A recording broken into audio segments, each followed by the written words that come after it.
Pagi ya Tuhanku, dengarlah seruku, melayang doa yang sungguh, memandang Shalom, selamat pagi. Berjumpa lagi dengan kami Pionesario Media Ministry dalam program Renungan Pagi. Sebelum kita lanjut, mari kita berdoa.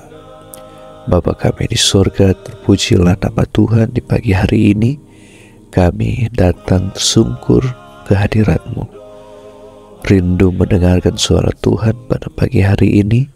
Biarlah Tuhan berfirman melalui renungan di pagi hari ini ya Tuhan. Di dalam nama Yesus kami telah berdoa. Amin.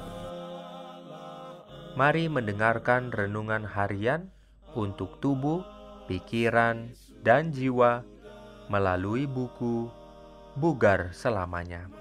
Renungan harian 14 Mei 2025 dengan judul Terang di Penjara Bawah Tanah. Ayat inti diambil dari Yeremia 31 ayat 2. Firman Tuhan berbunyi, "Karena inilah janji dari yang abadi, mereka yang selamat dari pedang akan menemukan rahmat di penjara bawah tanah." Diberikannya perlindungan dalam pimpinannya. Urayanya sebagai berikut. Bagaimana kita menemukan kasih karunia, kasih dan perlindungan Allah dalam ruang bawah tanah keputusasaan, kelelahan, dan kesakitan kita? Anugerah seperti apa yang bisa ada di dalam kegelapan malam jiwa kita? Bisakah kita benar-benar menyanyikan lagu-lagu di negeri asing yang penuh penderitaan, seperti yang dilakukan Paulus dan Silas pada tengah malam di penjara Filipi? Itu tampaknya mustahil. Tetapi ketika kita berada dalam keadaan yang paling remuk dan hancur, Tuhan itu terasa paling dekat. Dia tinggal bersama mereka yang patah hati. Dia berfirman, "Aku bersemayam di tempat tinggi dan di tempat kudus, tetapi juga bersama-sama orang yang remuk dan rendah hati." Tuhan telah berjanji bahwa ketika kita berada di penjara bawah tanah, kita akan menemukan Dia dan kasih sayangnya. Ingat kisah ketiga sahabat Daniel yang dilemparkan ke dalam dapur api? 3 orang yang dilemparkan, tetapi ketika raja melihat ke dalam, dia melihat 4 orang. Dia berkomentar, yang keempat itu rupanya seperti anak dewa. Mengapa? Karena itu adalah Tuhan. Rupa yang keempat juga menyertai kita dalam penderitaan kita. Tuhan berfirman, "Aku akan mengubah kesedihan mereka menjadi kegembiraan, dan aku akan menghibur mereka dan membuat mereka bersukacita, sebab pembuangan mereka dan segala kesengsaraannya sudah berlalu."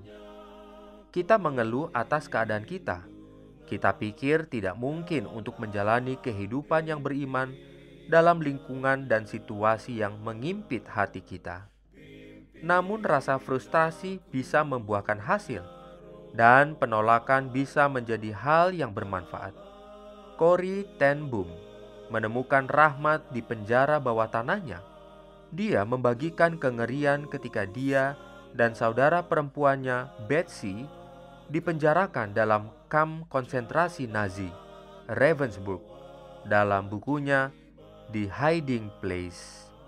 Corrie berhasil selamat dari kamp tersebut, penjara bawah tanah pribadinya yang mengerikan, dan menemukan kekuatan dan rahmat untuk memberikan hiburan pengharapan bagi jutaan orang di seluruh dunia.